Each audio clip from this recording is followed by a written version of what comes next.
It's 5 o'clock in London, it's midday in New York, midnight in Hong Kong, 3 a.m. in Sydney, 9 a.m. in San Francisco, and 9:30 at night in Mumbai as you're watching this. Greetings, good morning, good afternoon, and good evening, depending on where you are in the world today. My name is Patrick L. Young. The IPO-VID live stream, series 32, episode 2, that's episode number 188 in the aggregate, starts here. Kumbaya happening all over the place in the US regulatory firmament, particularly amongst the CFTC and the SEC, sharing the love in a GOP administration with such a fusion. It feels like the CFTC and SEC were having a Woodstock reunion. Trouble is, the focus surely needs to be more on legacy markets and not merely indulging the crypto kiddies' short trail that amounts to only a couple of the largest of the Magnificent Seven stocks' total market capitalization. At the same time, people who would love to just have one of the Magnificent Seven's market capitalizations, volume umpteen, the London Stock Exchange, according to the Telegraph of London. Their headline runs, the London Stock Exchange is on a long and sad path to oblivion. I'm not so sure it's that long a path, ladies and gentlemen. Meanwhile, in crypto, perhaps there is a popular influx looming as Walmart's OnePay looks to add crypto payments and custody to the wallet solution. And indeed, ladies and gentlemen, check out our social media over the course of the last week, or better still, subscribe to Exchange Invest, exchangeinvest.com, for updates on Young's pyramid of exchanges. Lots happening during the course of Q3, and the full rundown, which we gave a pricey of on social media, was in Exchange Invest, the exchange of information.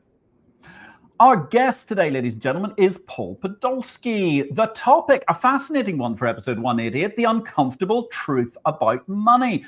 Paul Podolsky is the founder of Capital. He was for many years a strategist and advisor for Bridgewater Associates. If you haven't heard about them, you need to give them good Google, ladies and gentlemen. They are a biggie of great investment competence. Paul is the author of 3 books. His latest is The Uncomfortable Truth About Money, which is going to be the topic of today's discussion. Just a footnote to say, ladies and gentlemen, due to diary schedule issues, we've had to record this one. So we're really delighted to see you here. Please share some love with us, but at the same time, don't be surprised if we don't reply to you in the live stream, because actually we were talking to you from the week before last. Okay, Paul, greetings. Where in the world are you today? I am in Westport, Connecticut. It's just a little bit north of New York City, overlooking out the window of our office, the Saugatuck River. That's a beautiful place to be. Actually, I wasn't that far from Westport last summer at one stage. We were sailing not too far away from that general locale. So do you often go into Manhattan these days, or do you tend to stay in Connecticut? Yep, I go there all the time. It's sort of for the type of thing we do, investing in money, obviously, Manhattan, there's a lot of interesting conversations going on. I can imagine. So tell me a little bit, Paul, I mean, how did you get involved in the investment business in the first place? It's not the most direct path. So I graduated Brown University in 1991, and most of all, I was interested in having an adventure. And at the time, the Soviet Union was collapsing, and I was able to get a job there and became a foreign correspondent. In the collapsing Soviet Union, I came to the belief that prices, the mispricing of everything there, was the fundamental issue that whole union collapsed. And I got very interested in prices from that point forward. Got a graduate degree in economics, worked on a trading floor for 6 years, worked at Bridgewater Associates, the biggest hedge fund in the world, for 16 years, and then started Capital. Fascinating. So you got a background in writing, we moved into investment management, and you're still writing books as you go along. So tell us a little bit about then Capital. How does that work and how is it structured? Capital is a discretionary global macro hedge fund for institutional investors, not for individuals. What that means is we trade stocks, bonds, currencies, and commodities, both long and short. And the goal is to have a reliable investment return no matter what the environment. So if equities go down, we have techniques that we try to use to make money. If equities go up, same type of thing. Fabulous. Very interesting altogether. And sorry, remind me again, you were just saying you've been in business now, what, a couple of years with this fund? Capital opened in, that we began managing client money in November 2024. So we're just coming up on a 1-year track record. Fantastic. Well done. That's a very exciting issue altogether. And tell us, a little bit about the journey. What's it been like setting up your own fund? Oh, fascinating. The whole thing that motivated me from the get-go of leaving college and going to Russia and working as a correspondent up until the present day was continuous learning. I just wanted to constantly put myself in positions, sometimes uncomfortable positions, to try to keep learning. And even though I knew a lot about investing and a lot about talking to institutional clients about what's going on in the world and portfolios, those are things I did for years before this, I never created a fund from scratch. And that involves picking a great team of people to do it with you. It involves everything you have to know: IT, legal, regulatory, back office. You have to get familiar with a whole suite of things that I was not intimately familiar with before. Yeah, global macro takes on a whole new meaning when you're trying to put together a fund. You suddenly have to be a global macro manager just of all of the elements that come together to make a fund. Yeah, it's the investing I've done for decades, but for instance, everything that happens after you make a trade to the point that it settles and that is confirmed by a third party and that it's accurately recorded and communicated to the client, all of that were issues that I had to get a different degree of understanding in than I had previously. Hedge fund sounds like a very exotic thing, but at the end of the day, it's just a business. You're making a certain amount of money, you've got a certain amount of expenses to make it run, and you've got to run it just like a small business anywhere. Yeah, that's the thing. And I think a lot of people, don't tend to think about the fact that hedge funds per se are not necessarily huge businesses in terms of they can have a lot of assets, but they don't always tend to have that many people actually on the payroll doing a multiplicity of jobs. That's right. We're managing meaningful institutional portfolios right now. We have 7 people doing it. So it's the volume of money you're managing is large, but the actual amount of people you need to do it is relatively modest. And that's a shift in the nature. I know part of your show is about the evolution of financial markets. It's a real shift in the nature of productivity in financial services. You can do way more with less now. Yes, it's something quite interesting. In fact, we were discussing quantum finance on our last show, and that's quite interesting because obviously the whole way that machine learning and artificial intelligence has allowed us to gather a lot more data a lot faster has certainly improved one side of the business, where before you used to need to have realms of human beings all doing the analysis for you, and you can now manage to compress that, although you still need human element at the top end. You do need a human element, but part of what we do is, you're right that there's been a huge increase in the amount of information that's available. If you just take a statistic like the US unemployment rate, now there's so many different private sector surveys that are out there that purport to show different angles of what's going on in the labor market, and you must incorporate those. So we have amalgamated all of that information into internal perspectives that we use, which does take people to do, but those people are so much more productive than they used to be. If you listen to the earnings reports of the big Mag 7 stocks in the US, Google will tell you that they're now doing 30% of their programming using AI. And that's why the unemployment rate for software engineers is so high. We're doing the same thing. So we've got really brilliant technical builders inside K Capital, but their productivity is way more than it would have been 5 years ago. Yeah, it's been a huge shift in every possible way through those sorts of markets. So, tell me one thing, because obviously, Paul, you come from this very, very interesting point in 2 ways. Geographically, coming from the Russian market, but also at a point when the Russian market itself was both, at one point it was exploding and the next minute it was imploding. I'm just curious, what's your kind of mix these days in terms of how much time you spend looking at what we might still call the emerging markets, or at least the non-Western markets, and obviously the big kahunas like the US itself? Probably about 2/3 of the developed world and a third or maybe a quarter of the emerging world. And the part of that is we do spend a lot of time looking at China. We do have some investments in China, but the bigger thing is China is the second biggest economy in the world. And if you're a macro investor, you start off with a view of what's going on in the world overall, you really can't have an informed view unless you have a clear understanding of China. That said, my experience in emerging markets is, as you're referring to, not theoretical, it's practical. living in Russia for 3 years, spent a ton of time in China, I've traveled to other places widely. So I think that emerging markets are fascinating. The threshold for having them in your portfolio, though, for me is quite high. There needs to be something exceptionally compelling to justify it, because many of them have a more unpredictable regulatory environment.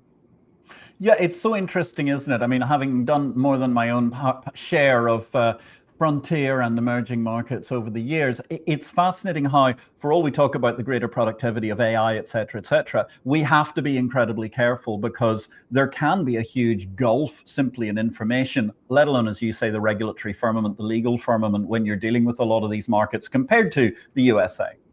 Yeah, I mean, the case study for that is Russia.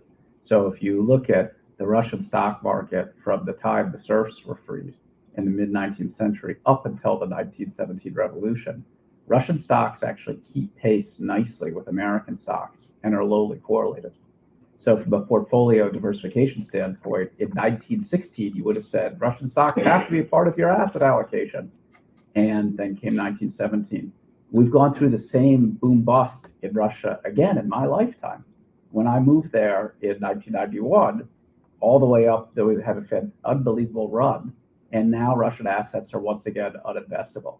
So the volatility in these markets is really fierce. And certainly Russia's invasion of Ukraine puts that into very sharp focus.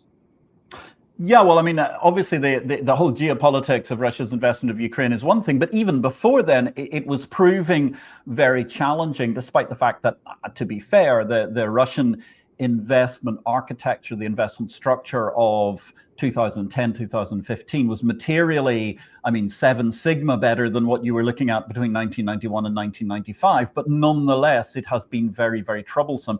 And a lot of investable, supposedly, emerging markets do still come with those sorts of difficulties. Certainly. So Russia, going into the invasion of Ukraine, had very high real yields on its bonds, low fees on its stocks, the currency was suppressed, all of that, they would check the box from an investment perspective. But you had to deal with the possibility that you would see this absolutely inane policy to invade Ukraine and murder, huge amounts of innocent civilians. And so, and then the sanctions get applied, et cetera. So you have these tail risks in emerging markets that are just extreme. And a more mild version of that, of course, is people have been very excited about China's boom. And you would think that Chinese equities ought to be a fantastic place to be. In the recent months, they've been well, but over the long term, they've been a terrible investment for one reason only, which is that the Chinese have issued an enormous amount of shares. So as the U.S. companies have been buying shares back, they've been issuing, and that explains a lot of the difference in return. Yeah, that's a fascinating dynamic, and it's very interesting to go on the ground in China, because if you arrive having not been there even for a number of years, as was the case actually with myself and my late wife in the course of May, it was incredible because you get there and you think, my goodness, this is the most incredible economy on earth. And then you think, yeah, but the stock market's been collapsing and flatlining for the course of the last year at best, precisely because things had got so wildly out of hand, even if living standards have improved immeasurably and there has been economic growth, albeit I suppose we could then debate what that economic growth has been compared to the official statistics. Yeah.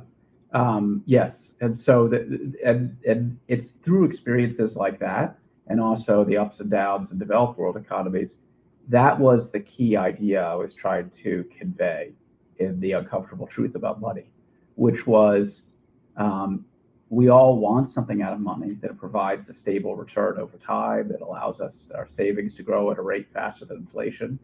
But the reality is no single investment is stable and reliable. It just doesn't exist. And the emerging markets are an extreme example of that. But you can see the same thing in developed markets. If you just look at who the top companies were by decade, they almost always shift. And what they do, if it happens unexpectedly, there can be great capital loss. And that is the reality, that capitalism over time provides unbelievable financial returns. But once you really look at the individual components of them, they're all so unreliable. Yeah, and I mean, you hit on a great point there, because obviously looking decade by decade, the point I always like to point out is the fact that yes, it's a great idea to invest long term in the stock market, but if in the middle of the roaring 20s you'd gone into a hot stock like the Stutz Motor Company, then things haven't been looking terribly good for you during the course of the last 90 years. So talk to me. You did a beautiful segue there. We're speaking with Paul Podolsky today. We're talking about the uncomfortable truth about money. Your book, The Uncomfortable Truth About Money. What caused you, what was the genesis of this idea to write this tome? It initially started out as something for my adult children. When I grew up, I knew nothing about money, except to spend as little of it as possible. My father worked for the government. He was a scientist, and one of the reasons I think he chose that work, he loved science, but also he was a child of the Great Depression. And he saw how vicious income instability can be in a depression like the one you're referencing. So I didn't know anything about money growing up. Once I had a family, I was initially starting out as a journalist, couldn't earn enough money to support my family, and was like, I'm going to have to figure out money. So this began a long quest that combined with the curiosity I had about what I saw in Russia to understand money. Now I'm in my 50s, my kids are adults, and I was like, I don't feel like they know much about money. Let me try to jot down what are just the most key things I've learned over time, convey that to them. But I was like, it probably ought to work for anybody that feels like they need to know the basics about money and is a little bit skeptical about the standard advice they get. Yeah, I mean, it's a fascinating issue, isn't it? Because materially, and I'm sure some people are going to be watching this who are money advisors, but materially it seems to me that the overall standard of advice doesn't necessarily improve given the quantum of how markets have changed over the course of the last 20, 30, 40, 50 years. And it's certainly very interesting. So walk us through this. I mean, what is the most uncomfortable element that we should be thinking about in the truth about money? Instability. That everybody, I think that makes people uncomfortable. They don't like it. People can handle a certain rate of change, but when change is faster than that, they get full of angst. And I just think that's how we're wired. So a lot of people don't like to think about money at all. They certainly don't like to talk about it. But you can get much more information about what sort of sports people do or work they do than to actually tell them how much money you have and how much money they have. But despite that discomfort, you're going to deal with money in terms of your income. You're going to deal with money in terms of your savings. And if you borrow money, you're also going to deal with money. So those three vectors, income, borrowing, and saving, are something that touches all of us, and it's inescapable. And so what I was trying to do in the book is give you a framework just to understand how those three parts work. And okay, so you've got this framework of the three parts of how it works, and therefore the book is aimed specifically at your children's generation, or is it aimed at anybody old or new, young, old, adult, non-adult? I tried to make it broad.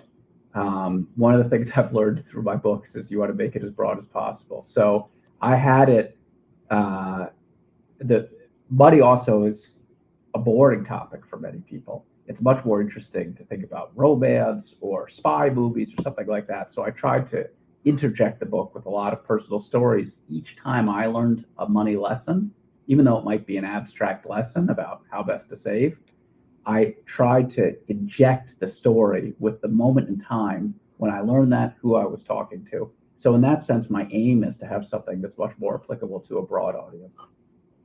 And it's interesting because obviously, I mean, you're talking about your parental arc, which was obviously quite fascinating. Your father being born in the Great, or living through the Great Depression, obviously seeing the terrible penury that could exist then. But your own money arc is fascinating because, as you say, those who were journalists in Russia in the early 1990s, even if you were working for the Western press, were not necessarily generously recompensed compared to certain other professions like Wall Street, for example. So, I mean, what's one of the big lessons you've learned on what has been a remarkable journey, not just across continents, but across balance sheets?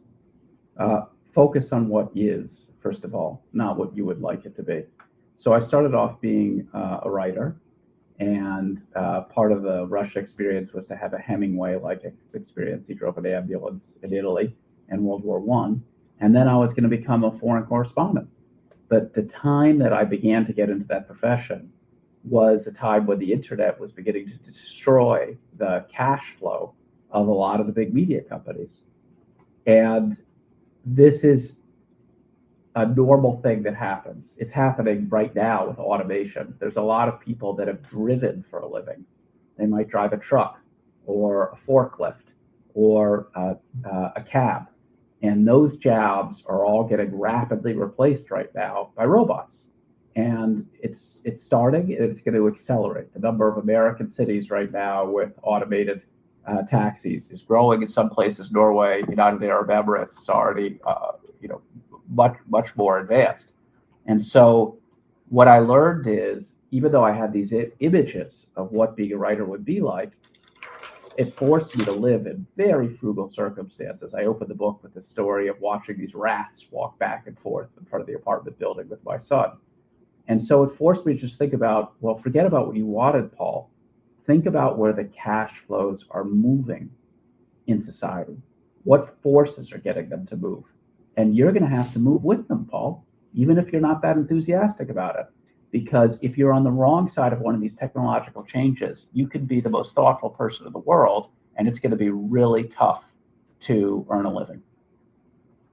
That's a very interesting lesson, but it's one thing that I think a lot of people really struggle with, because you're talking therefore about people having to be very flexible with their lives. And I mean, you paint a great picture. The idea of the journalist and the foreign correspondent is something that, particularly for our generation, is lured in romance. The idea of being Hemingway or being one of those, amazing female photographers that lounged in Hitler's bath at the end of the Second World War, getting photographed and so on.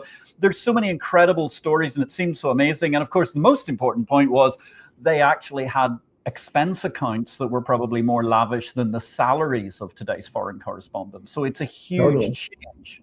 And that's a very interesting for a moment, but you maybe saw this film. I saw this when I was a teenager, Year of Living Dangerously, and it was all about a journalist in Jakarta. I was 15 years old or something. I was spellbound by this. I thought it was so cool.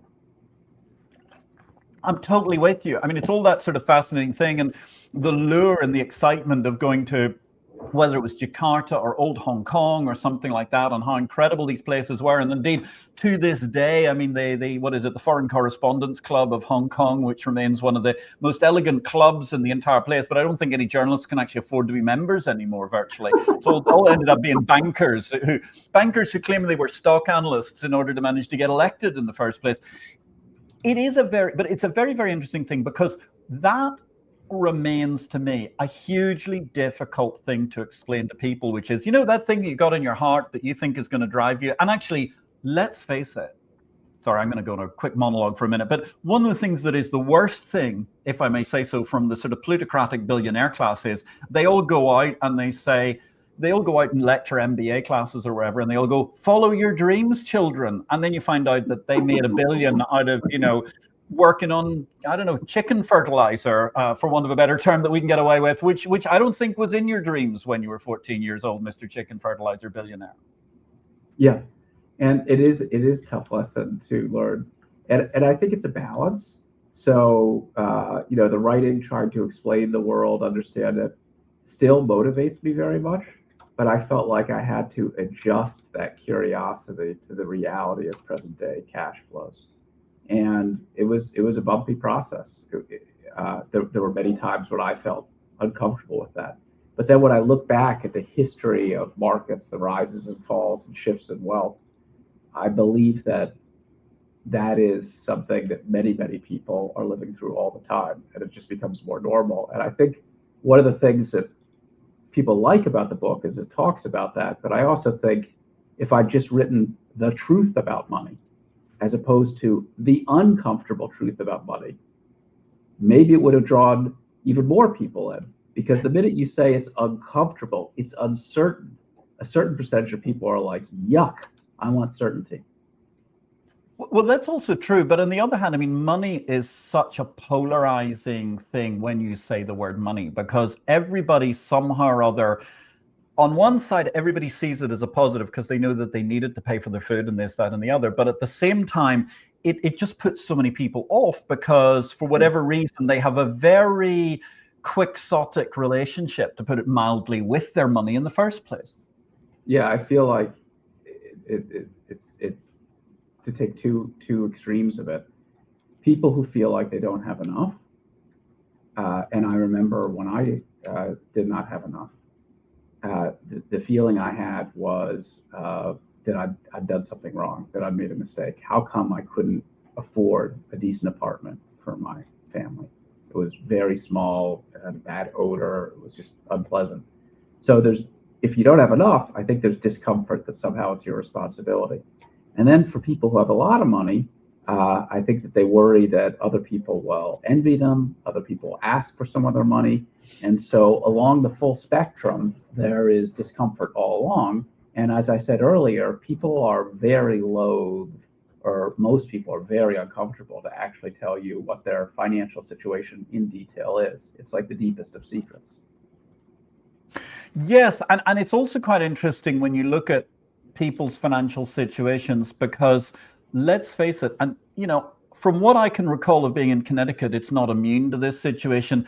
The classic tale of you don't know who's swimming naked until the tide goes out is so true, because it seems to me that everybody, in order to achieve an acceptable lifestyle, all has to be driving a particular kind of Mercedes-Benz or BMW, but you actually have no idea how many of those people could pay for it out of petty cash, or how many of it are leasing it and just about making the payments at the end of the month. Yeah, exactly. And if you look at, the Federal Reserve has good nationwide statistics on what people's financial situation is. And even though the United States is obviously a comparatively wealthy country compared to other countries, what you see is a relatively high percentage of people, according to Fed survey data, if they had an unexpected expense of something, $500, call it, it's slightly different, but call it $500. Yeah. They would be hard pressed to meet that.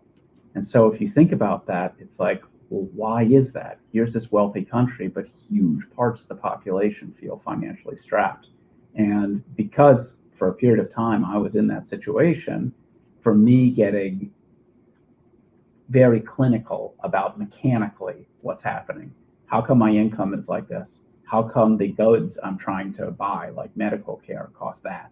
And writing it down in a spreadsheet and just seeing what those numbers are, for me, it helps me move from the very emotional response to money that anybody has to a more analytical, logical approach to money. That doesn't mean that money will at any point not be emotional. It'll always be emotional, but at least it helps move it into an area where I believe it can be thought about more logically.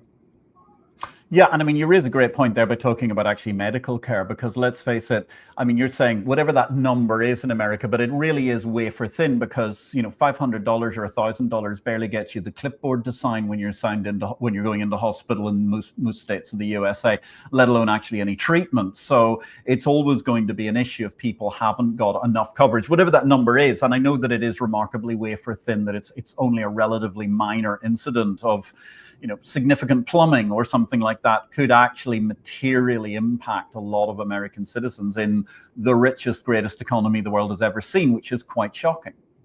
Right. And so yes, that's right. And one of the concepts I talked about in the book is, if you think about these things, your income, your spending, your borrowing, your saving, each of them has a volatility to it. So what you're raising is an emergency medical situation. And then all of a sudden it creates a volatility with your spending and a volatility with your income. And for me, it was very useful to be able to put into perspective how volatile those things could become. So becoming a writer, a journalist, at the same time that journalism was entering into a very, very difficult financial situation, that seemed shocking to me at the time, until I look back at income overall. It's constantly doing this. Think about the way people were who were experts at making carriages and saddles and bridles for horses at the beginning of the 20th century as automobiles came around. All of a sudden, all those professions got wiped out. Just like people who drive right now, it's going to get wiped out. So there is a volatility to your income, to your salary, and that's inescapable.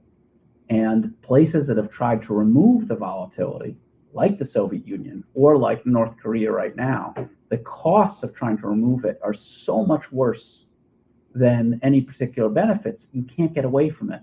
So if you're living in the modern world, you're living with volatility. The same way stocks can go up. They've gone up a lot this year, 20%. They could easily fall 30, 40, 50%. That's normal for stocks. And so being aware that these key moving parts that we're all exposed to have this fluctuation to them, that it's inherent, for me, that was a good piece of understanding. Yeah, and I mean, you hit on a great one there, which is the truth is that we must let innovation flow, because if we don't let innovation flow, then the economy atrophies. To wit, one of my favorite economic statistics, which is to point out that K-pop, which involves essentially 500 to 1,000 pretty young boys and girls from South Korea, that whole industry generates about the same as, I think it's about 18 to 20% of the entire GDP of North Korea, which, as you've said, the DPRK has spent a great deal of time trying to stop these sorts of income inequalities and all sorts of issues happening. And the result has been impoverishment to the point where a bunch of pop stars that pretty much nobody in most of the world has ever heard of, no offense to those who are, of course, huge fans of Blackpink, etc., can manage to be so economically successful through innovation. Right. And so the aggregate process of there's change, there's what economists called creative destruction, that's required to create wealth. People, I think, many times agree with that in theory. It's then when it affects them personally that they all of a sudden begin to get challenged by it. I was looking today at the employment for major companies in the United States like UPS and FedEx, and they've seen abrupt declines in employment because of automation. And so I think in concept, people agree with it. In the specific, it's harder. And I would even go so far to say as the political tension you're seeing all over the world today, the United States has swung to the right, the UK has swung to the left. I suspect that the core issue globally is that this particular set of economic changes that we're in the middle of right now, the automation, makes people wealthy, but also makes many millions of people uncomfortable. And then they put pressure on the political system to make me comfortable, but the political system can't make them comfortable. And that is the reason you see the political instability, US, UK, France, Japan, etc.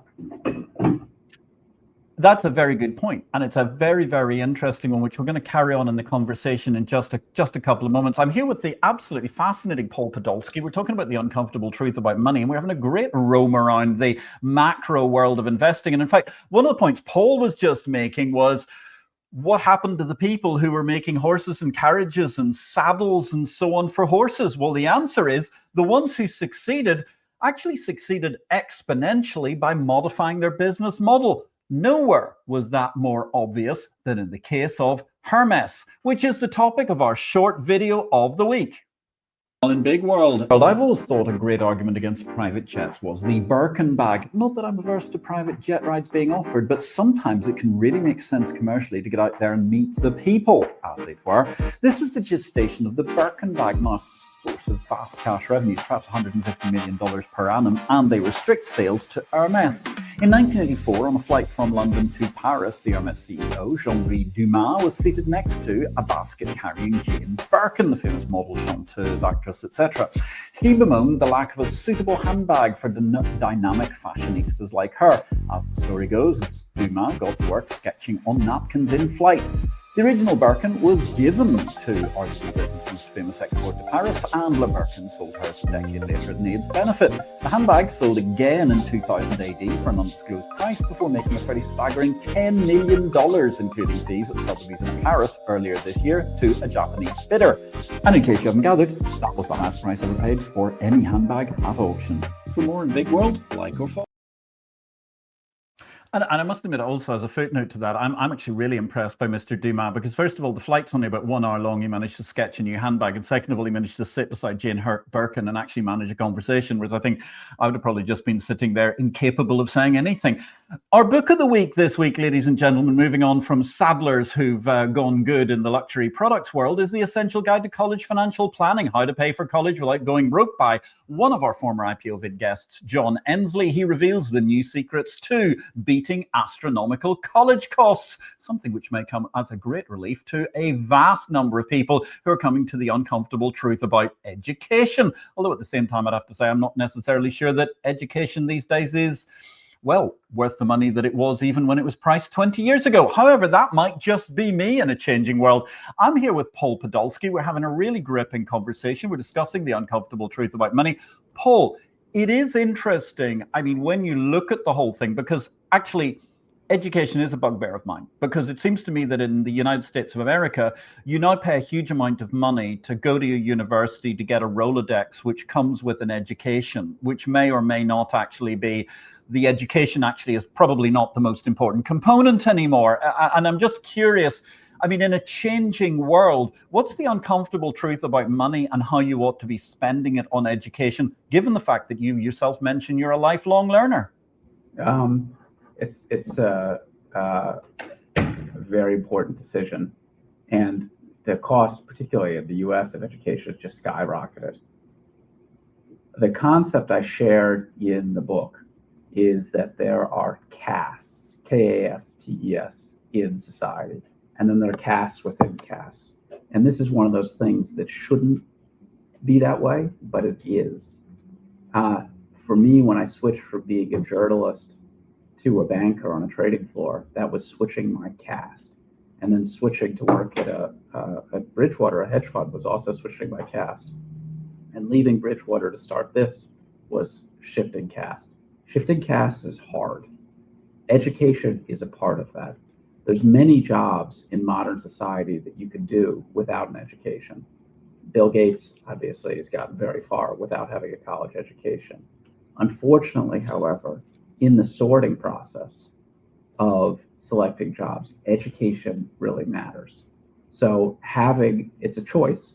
There's different ways to do things. You don't have to have, I've got 2 children. One of them has a college education, one of them doesn't. So you can choose your path. But what I talked about in the book is just be aware of the consequences of it. When it comes to getting education, from a practical standpoint, I would say get the best certificate you can for the lowest cost you can. It's just a trade. You're trading your money to get their certificate. Yes, it's an experience with other students, et cetera, but I would be very mindful of that. And if there's a way of trying to get a certificate at a little cheaper cost, I would take it. Yeah, it's an interesting one. I mean, I lectured a bit at Nicholas Copernicus University in Torun in Poland, which is a fabulous university. And one of the things I noticed about that is overseas students studying in English in Poland, which was a rounding error 25 years ago, was about 2% about 10, 15 years ago. It's now about 7% of the entire number of people who are being educated in the Polish university system. And you got to turn around and say, it's actually a very good education. 2, it teaches you a heck of a lot more living in Poland than it's going to teach you living in, I don't know, Reading or some dormitory city outside the UK. And just to compare it to UK numbers, which are not astronomical compared to US numbers, you can actually manage for less than the college fees in the UK to live a very reasonable lifestyle and pay your college fees for a slightly longer degree course in Poland, which I think is a win-win and still gives you the qualifying token, as you say. In fact, makes you a bit more unique because you turn up with something that's not from Reading University or some other equally cutty cooker boilerplate kind of university in the UK. Yeah, I agree that, in the United States, there's state schools versus private schools. The private schools, the terminology is different in the United States than it is in the UK. They've gotten to be very expensive. And I also agree with you that there's different forms of education. I got a college degree and I got a graduate degree, but the education, quote unquote, that I had by living in Russia for those 3 years, I feel like I learned more there than I did in college, precisely because of what you were describing. It was also unfamiliar to me. If you're in a place with a foreign language and you're forcing yourself to learn that foreign language, that opens a whole door. It's sort of minute by minute work. So I would look at education broadly, but in a world where people are working all over and competing for jobs, et cetera, those certificates do matter. Yeah, the certificates matter, but as you said, the broad experience is vitally important as well, because I think I would quite happily trade my several-year stint on the board of a central Southeastern European oriented all the way through Russia and the Stans private equity fund for pretty much everybody's MBA. It wasn't quite as elegant coursework, but it was nonetheless an experience that stands you in remarkable stead for corporate governance the world over. So when we're looking at these uncomfortable truths about money, I mean, when you're taking away what you've got to do, you're giving us a very high level of thought and analysis, and you're asking for people to change quite a lot in terms of how they look at the world. They've got to be a lot more flexible. Is it the case that people can look at being flexible at one inflection point, or do they have to be rather like great geniuses like Copernicus himself? They've got to look at maybe 3 or 4 careers during the course of a 70 years and 10 lifestyle. Well, first of all, I wouldn't put myself in the position of preaching to people about how they should live their lives. Everybody's got to find their own path. What I was trying to convey in the book was that certainly live your own life, find your path, but money is going to have a force unto itself. So if you are lucky enough to have savings, if you spend less than you earn and you put that money, all of it into the stock market, as you said at the opening of the show, it's completely normal for that stock market to fall sharply and those savings to be destroyed. So for me, when I looked at the pros and cons, I was like, I am more comfortable being flexible with my career and flexible in terms of how I invest, not sticking to any one regime and evolving as conditions evolve, rather than face those risks. So unfortunately, there's not an easy solution. It'd be easier to say, I'm just going to stick with this one profession, and if the salary drops from it, I'll just deal with it. I'm going to stick with this one savings program, 60-40, 60% stocks, 40% bonds, and if the stock market gets hammered, I'll just live with it. There's a certain appeal to that. It's simplifying. For me, it wasn't satisfying. And so what I was trying to convey, because I read so many of these books that are like, if you follow these 3 practices, you'll end up in a good situation. And I was like, no, you won't. Like stocks for the long run, that's worked in one country and one country only, the United States. In many other countries for decades, that hasn't worked. So I'm being a little bit wordy in the answer, but I feel like you don't have to be like Copernicus genius, but just recognize the consequences of your actions. If you're inflexible, it exposes you to a certain set of outcomes. If you're flexible, it's hard. It's going to cause you more nerves, but exposes you to a different set of outcomes. Just make your choice. Yes, make your choice and manage to be flexible, though, at all points in time. I think that is the key thing that's important, because as you say, yeah, buying stocks for the long run, that's always going to work out, as you say, really has worked incredibly well if you pick the right 50, 60 years in the United States of America and pretty much nowhere else. And it is so interesting how people fall down into these sort of guru rules where they are trying to preach to people what they should do, as opposed to where you're trying to gently chide and advise people as to what you think might be a reasonable approach. Yeah. And that's one of the things that I love about investing and doing this long periods of time, is that many people have opinions about a certain thing being true, but it's very difficult to prove that idea. I would say that the notion, for instance, of political correctness, which became very popular when I was in college, that was sort of an idea that was like a bubble. It took an awfully long time to pop. Investing tests your ideas all the time. And great investors like Buffett or Soros or these types of people, they're wrong 40% of the time. Stunning.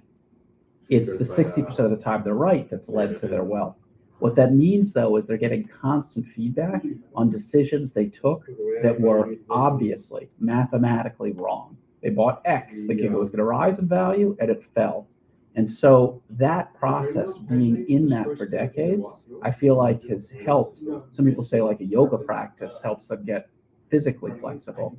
For me, investing has helped keep me, I think, mentally flexible, because you're constantly having to reevaluate your thesis and see the flaws in your thinking. And all of our thought is somewhat partially flawed. And it's getting comfortable with that reality, recognizing the mistakes, then quickly adjusting, that led to the outcomes like you were describing of Pear Maze. That's exactly that process, being like, listen, our family has a long tradition of building these unbelievably craftsman-like things, but we're doomed if we do that. We need to pivot this direction. And they made a radical pivot. Yeah, absolutely. And I mean, they ended up being a business that had traditionally made scarves that went alongside the saddles. And nowadays, saddles is a rounding error in their overall business model, although you can buy them. And the Hermes scarf has become something that, well, let's face it, what can we say? You can buy your Hermes scarf right outside the door of the New York Stock Exchange. And what does that tell you about the sort of people who are going to be buying Hermes scarves? So it is, yeah, it's a very, very interesting structure. So looking, where we are at the moment is interesting, though, I think, because we are in a period of incredible change. And yes. I'm not sure, would you agree with me that we're in a period of much more considerable change than we have been necessarily in a lot, not all, but a lot of recent decades? Yeah, I think we're in the early stages of one of these abrupt shifts in the nature of how we work. There's been about 5 of them in the last 250 years. Railroads, canals, combustion engines, electrification, and then computers. Each one of these things radically shifted the way we lived, and it's affected my life. When I was a young boy, we trained at learning how to use a typewriter. I don't think you could find a typewriter anymore, maybe in some antique store. So I've seen this already, and I remember growing up that my father and grandfather took pride in their ability to repair their own cars. Knowing how a combustion engine worked was considered sort of part of a rite of passage. I think within my lifetime, combustion engines are going to be just like saddles. They're going to be something, a curiosity. Somebody who's a car aficionado might take their favorite combustion car out, but that's all going to change. So you're right that we're in one of those periods. And so we now need to make those adjustments. And I can imagine that if you are an undergraduate right now in a university anywhere in the world, you're really asking yourself these questions. The hot professions of just 20 years ago used to be considered, if you were a computer programmer, might not have been the most exciting work. It wasn't being a foreign correspondent in Jakarta, but it was reliable. That's no longer true. And that's going to happen with many, many jobs. Yeah, it's absolutely fascinating altogether. And as someone who is a car nut and sometime race car commentator, I have to say I spent part of the weekend in London last weekend with a car which eventually ended up leaving us with a lot of gunge in the float bowl as a result of slightly soggy fuel. And if you think I'm speaking Martian, this is not part of Duolingo's Martian course. That's Cars 101 from the 1960s, children. No, it's a great point, Paul, because yes, so much has changed so much fast. And I think the point you really make well is the one about driving. Because you look at, the Middle East, not only are they going to lose drivers very quickly, but actually they're going to have autonomous helicopters coming to Dubai and Abu Dhabi in the course of the next 18 months to 2 years are going to be delivered. So you'll be able to move from Emirate to Emirate or to and from the airport without actually encountering a human being to transit you at all. And you'll go through 3 dimensions, not merely going through 2 sort of on a linear highway. So when you're looking at this, okay, help me understand from the perspective of the book, meditation, a Zen-like attitude towards change. How do we prepare ourselves for this change so that we can at least manage to, if not garner the maximum impact from them, find ourselves not on the wrong side of still being in the typing pool when word processors have become the thing? I think it's 2 steps. The first thing is even though the notion of rapid change is anxiety provoking, we all have to do what we can do to be as calm as possible. You make better decisions when you're calm. So all these things that can sound like fluff, but sleep, meditation, seeing friends, exercise, healthy food, all that type of stuff, it really matters because you want to be in as calm a state as possible when you're making these decisions. That's step 1. And then step 2 is, for me, just mechanically think about how these things work. And that's what I was trying to do with the book, is lay out mechanically how the income, spending, borrowing, saving work. So take your example of flying helicopters. Okay, what is that? All right, it used to be that I would be renting a car to get from A to B, and now does it seem like I'm going to be renting a car? All right, do I have my money saved in rent-a-car companies? That wouldn't be a good idea. Then there's going to be these new helicopters that are going to take me around. What is that going to do to the cost? That's going to relate to inflation. Who are the companies that are making that? They're going to begin to get the profits. It's going to go away. Just thinking mechanically, when there's a change, just break it down into its parts and think about how it affects you. And I have to say, the momentum of this conversation has been so fantastic, where we're rushing up towards the end of what has been a thoroughly intriguing session. I hope we can actually get together another time, Paul, and discuss further matters of moment. But when you're looking at this wondrous analysis of what goes on in the world and how we're going to look at the future, I suppose I've got to ask you one question, which is, Paul Podolsky, where do you think the capital market revolution goes next? I think that what we're going to see is a bifurcation between traditional assets and more non-traditional assets. So the things that are going on with Bitcoin that I know capture many of your listeners is, for me, it's also like new technology that particularly works well in emerging markets. So there's been developed markets where all the capital has been, and then there's been these emerging markets. We've talked about how these booms and busts. I think the most practical application of new digital assets is providing monetary policy for the vast majority of the world that is exposed to terrible monetary policy. So I'm thinking about big chunks of Latin America, big chunks of Africa, certain parts of Asia. And so that is a huge change in the technology of banking. And I think it puts huge strain on the existing legacy systems to this new system that is developed. And then simultaneously, there's clearly a huge east-west tension at who is going to control capital markets, because the epicenter of the US power is US capital markets. And you're seeing that whole system begin to shake now with the autonomy of the Fed and this new technology that allows emerging markets to sidestep their own central banks. And on that note, ladies and gentlemen, this has been The Uncomfortable Truth About Money, an absolutely gripping conversation with the magnificent Paul Podolsky, someone who has himself undergone quite the arc of a journey, from watching the rats in the street in Russia with his son as a journalist hoping to espouse Hemingway, and made it all the way to the hedge fund firmament of Connecticut. Thank you very much, Paul, for being our guest. Next week's guest is being teed up because we're recording this a couple of days early, ladies and gentlemen. Thank you for staying tuned during the course of this episode. We will have another fascinating author coming up actually in our next episode, I do believe, but we're going to do the prep call with him tomorrow at the point when I'm recording this. It only remains for me to say, don't forget, catch up with the ongoing world of the exchange of information, what's happening in the business of bourses, Exchange Invest by exchangeinvest.com, because that pays our daily salaries. And let me thank you all very, very much, ladies and gentlemen, for watching today. Also to our fantastic production team, thank you very, very much, Jamil, Marianne, and Racy. My name is Patrick L. Young, and don't forget, if you're looking to have your next marketplace or exchange built, get in touch. I wish you all a great week in life and markets.